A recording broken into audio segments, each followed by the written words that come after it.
अस्सलाम वालेकुम students. QSO के बाद जो लास्ट पोर्शन है वो है लीगल एथिक्स का।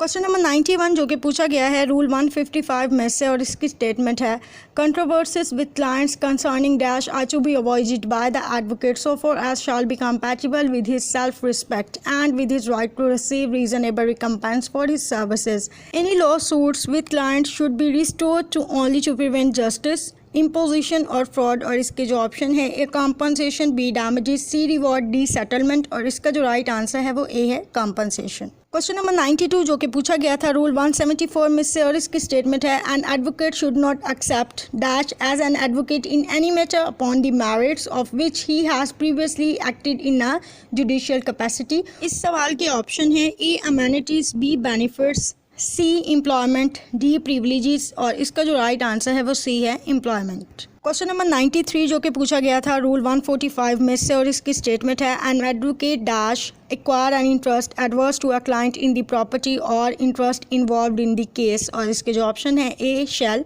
बी शैल नॉट, सी में, डी में नॉट। और इसका जो राइट आंसर है वो बी है शैल नॉट। क्वेश्चन नंबर 94 जो कि पूछा गया है रूल 142 में से, और इसकी स्टेटमेंट है subject to the precedence of the dash as established by constitutional usages and practice it is the duty of an advocate to maintain and uphold the order of precedence in accordance with the rule of advocates maintained by the Bar Council।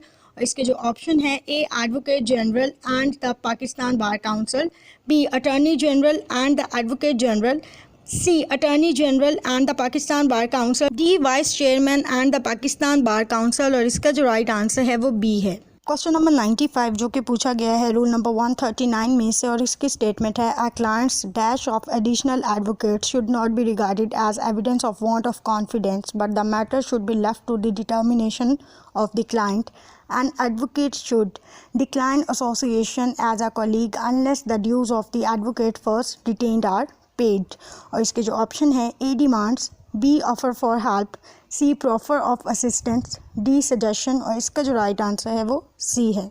Question number 96 जो कि पूछा गया है rule 144 में से, और इसकी statement है where more than dash advocates is are engaged on any side it is the right of the senior member to lead the case and the junior member should assist him unless the senior so wants. और इसके जो option है A1, B2, C3, D4।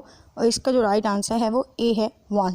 Question number 97 जो कि पूछा गया है rule 175A में से, और ये इम्पॉर्टेंट रूल है, ये अक्सर रिपीट हो जाता है। इस सवाल की स्टेटमेंट है non observance or violation of canons of professional dash mentioned in chapter 12 by an advocate shall be deemed to be professional misconduct making him liable for disciplinary action.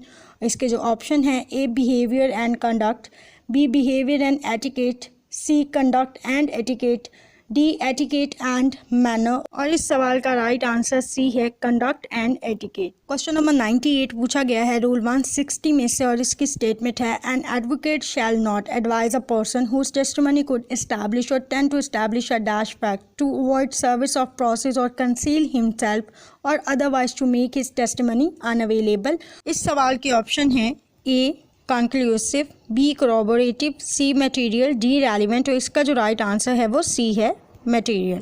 Question number 99 जो कि पूछा गया है rule number 147 में से, और इसकी statement है an advocate shall not accept professional employment without first disclosing his dash if any with the adverse party and his interest if any in the subject matter of such employment.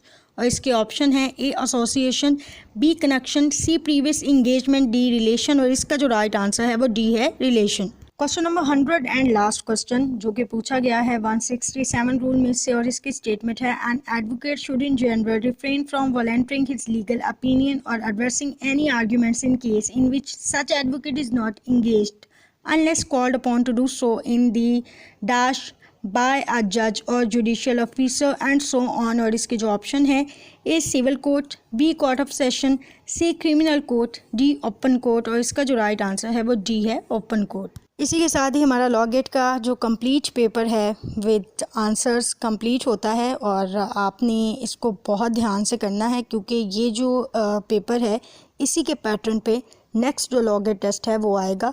तो अगर आपने इसको अच्छे तरीके से देखा होगा, अच्छे तरीके से किया होगा, तो नेक्स्ट जो लॉ गेट टेस्ट है उसके क्वेश्चन को समझने में आपको आसानी रहेगी।